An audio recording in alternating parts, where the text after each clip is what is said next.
أعوذ بالله من الشيطان الرجيم بسم الله الرحمن الرحيم وننزل من القرآن ما هو شفاء ورحمة للمؤمنين صدق اللہ العظیم۔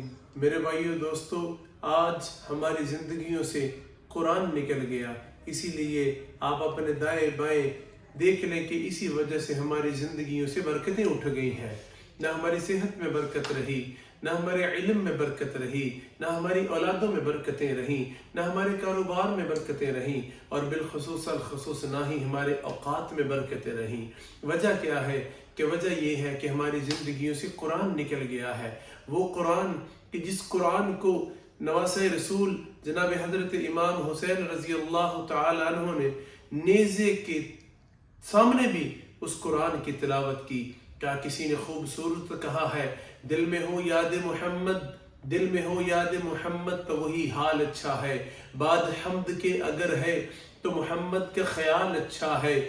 جس سال ہو میرا مدینے کا سفر، جس سال ہو میرا مدینے کا سفر، ایک میرے لیے وہی سال اچھا ہے۔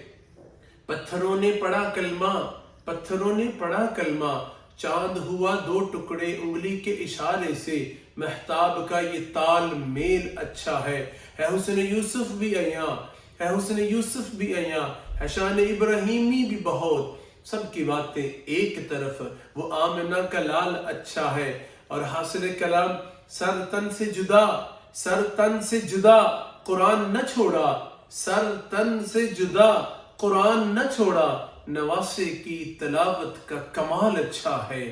آج میرے بھائیو، وہ قرآن کہ جو وَنُنَزِّلُ مِنَ الْقُرْآنِ مَا هُوَ شِفَاءٌ وَرَحْمَةٌ لِّلْمُؤْمِنِينَ، جس میں شفا ہی شفا تھی، کاروبار کی شفا تھی، مشکلات کی شفا تھی، بیماریوں کی شفا تھی، ہماری بیرونکیوں کی شفا تھی، ہر چیز کی شفا اس میں تھی۔ آج یہ قرآن ہمارے گھروں میں تو بڑے خوبصورت لحاف میں پڑا ہوا ہے، لیکن ہماری زندگیوں میں وہ قرآن عملی طور پر نہیں ہے۔ آج بھی اگر ہم کامیاب ہونا چاہتے ہیں تو میرے بھائیو اس کا ایک ہی طریقہ ہے کہ ہم اس قرآن کو پکڑیں، رسالت امام کی حدیث کو پکڑیں، اور اہل بیت کے ساتھ محبت کریں، ان کی اطاعت کریں، ان کی پیروی کریں۔ یہی میری اور آپ کی نجات کا ذریعہ ہے۔ اللہ رب العزت کی ذات ہم سب کو آقا نامدار صلی اللہ تعالی علیہ وسلم کی مبارک سنتوں پر چلنے کی توفیق عطا فرمائے۔ وآخر دعوانا ان الحمد للہ رب العالمین۔